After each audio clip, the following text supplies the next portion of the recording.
Perbedaan pendapat lumrah asal kita mau mengaji dan penuh dengan kedewasaan dan tidak saling menyalahkan. Rasa sabar dan saling menghormati antara pendapat-pendapat para ulama. Berjumpa lagi pada kajian 5-10 menit ke depan atau kurang lebihnya. Bismillahirrahmanirrahim. Assalamualaikum warahmatullahi wabarakatuh. Nahmaduhu wa nusalli ala rasulihil karim, amma ba'd. Pemirsa yang dirahmati Allah Ta'ala, kembali pada ngaji 5 menitan, yang pada kesempatan ini kita akan membahas tentang kebiasaan yang berlaku di Indonesia, yaitu menyantuni anak yatim pada hari Asyura atau tanggal 10 Muharram, yang insya Allah pada tahun ini akan jatuh pada hari Sabtu yang akan datang. Pemirsa yang dirahmati Allah, menyantuni anak yatim berpahala sangat hebat di akhirat nanti, berdasarkan hadis Sahih Bukhari 4998 dalam Maktabah Syamilah, dari sahabatnya Sahal radhiyallahu anhu, bahwa baginda Nabi bersabda, "Ana wa kafil yatim," saya dan orang yang menyantuni anak yatim, saya dan orang yang menanggung nafkah anak yatim, maka kahataini fil jannah, seperti ini kedudukannya dalam syurga. Sambil Rasulullah SAW berisyarat dengan jari telunjuk dan jari tengah beliau. Seperti ini dekatnya orang yang menyantuni anak yatim nanti di akhirat. Begitu hebat. Demikian juga mengusap kepala anak yatim. Ya, ada derajat hadisnya yang hasan menurut Imam Ibnu Hajar Al-Asqalani dalam kitab Fathul Bari beliau. Ya, yang mana kami dapati hadisnya riwayat Imam Ahmad pada 9018 dari sahabatnya Abu Hurairah radhiyallahu anhu. Baginda Nabi bersabda, ketika ada seseorang yang dia mengeluhkan akan hatinya yang keras, ya, hatinya yang keras ini, maka Nabi SAW bersabda, "Imsah ra'sal yatim," kata Nabi, usaplah kepala anak yatim, wa at'imul miskin, dan berilah makan kepada orang miskin. Nah, hadis ini derajatnya hasan. Kemudian dari mana pengambilan kebiasaan hari Asyura?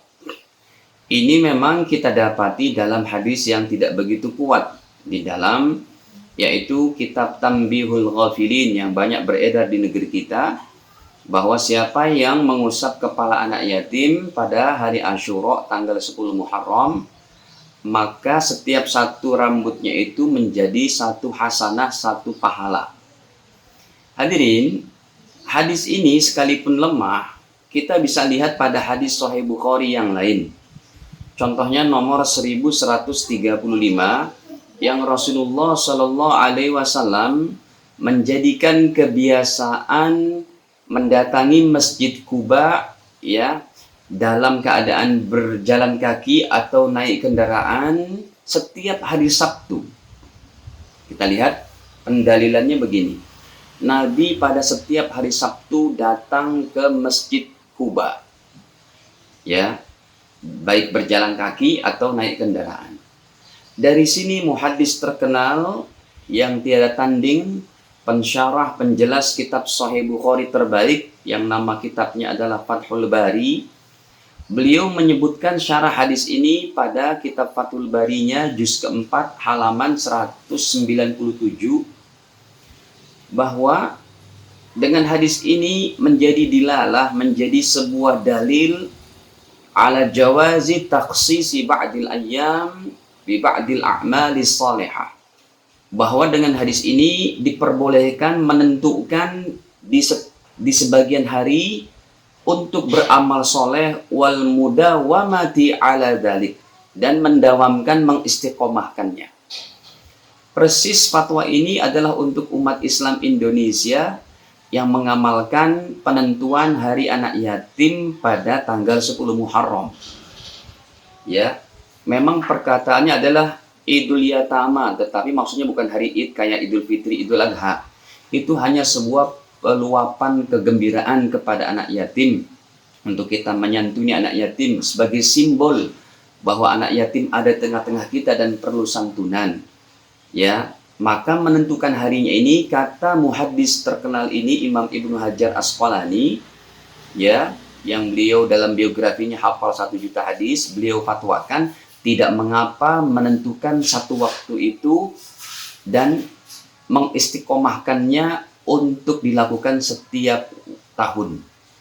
Persis seperti yaitu menyantuni anak yatim pada hari Asyura tanggal 10 Muharram. Pemirsa yang dirahmati Allah Subhanahu wa taala, inilah yang menjadi pegangan umat Islam Indonesia. Ya, fatwanya bukan fatwa abal-abal, bukan fatwa ulama-ulama yang hanya hafal 1-2 hadis, hafal hampir 1 juta hadis. Atau paling tidak beliau bergelar adalah Al-Hafidh, ulama yang hafal daripada minimal 100.000 hadis, mengerti riwayatan wa dirayatan, mengerti jalan-jalan hadisnya, mengerti para perawinya, mengerti perbandingan madhabnya, dan sebagainya dan sebagainya. Jadi amalan umat Islam Indonesia bukan tidak berdalil, berdalil sangat hebat dari kitab Fathul Bari yang ada di belakang saya juga, itu kitabnya paling pojok sebelah kiri. Nah, hadirin pada jamaah dirahmati Allah, ya. Jadi ini adalah merupakan amalan yang ada landasan fatwanya dari para ulama, ya, pengambilannya dari hadis Nabi yang Nabi SAW membiasakan setiap hari Sabtu datang ke Masjid Quba, baik berjalan kaki atau naik kendaraan. Kita menuju kepada ulama lebih senior lagi, yaitu Al-Hafiz Ibnul Jauzi Al-Hambali. Beliau ulama kenamaan madhab Imam Hambali, madhab Ahmad bin Hambal, ya, yang beliau tuliskan dalam kitab beliau namanya Al-Majalis. Imam Ibnul Jauzi Al-Hambali ini adalah ulama yang lahir tahun 508, meninggal 597 Hijriah. Bahkan di situ beliau sebutkan banyak sekali amalan-amalan pada tanggal 10 Muharram. Ya, selain menyantuni anak yatim, mandi bersih pada hari itu, ya, kemudian memberi makan fakir miskin, memberi makan orang yang berbuka puasa, mengunjungi orang tua silaturahim, ya, menjenguk orang yang sakit, mengunjungi para ulama, memaafkan orang yang telah berbuat aniaya, memuliakan dan berbakti kepada orang tua, ya, memperbanyak zikir kepada Allah, sampai nanti beliau ambilkan pada nomor 15-nya memperbanyak surat Al-Ikhlas, Qul huwallahu ahad 1000 kali. Ya, ini diambil, kata beliau dalam kitab Al-Majalisnya itu, diambil daripada asar Sayyidina Ali bin Abi Thalib. Barang siapa yang membaca 1000 kali surat Al-Ikhlas pada hari Asyura, maka Allah akan memandangnya, dan siapa yang dipandang oleh Allah Ta'ala, dia tidak akan mengazabnya selamanya. Ini ada dalam kitabnya Al-Hafiz Ibnul Jauzi Al-Hambali, ya, yang cetakan Darul Kutub Al-Ilmiyah, halaman 73 dan 74. Nama kitabnya Al-Majalis. Kaum muslimin muslimat yang dirahmati Allah Ta'ala, tetap ngaji, tetap berpegangan kepada fatwa-fatwa ulama yang sudah kami sebutkan, ulama-ulama papan atas, dan ini yang menjadi sandaran amalan umat Islam di Indonesia. Demikian, semoga Allah berikan kebaikan kepada kita untuk mengamalkan apa yang telah kita pelajari dan telah kita sama-sama dengarkan. Kekurangannya mohon dimaaf. Jumpa pada video yang lainnya. Kita tutup dengan kafarah majelis. Subhanakallahumma bihamdik, asyhadu an la ilaha illa anta, astaghfiruka wa atubu ilaik. Wassalamualaikum warahmatullahi wabarakatuh.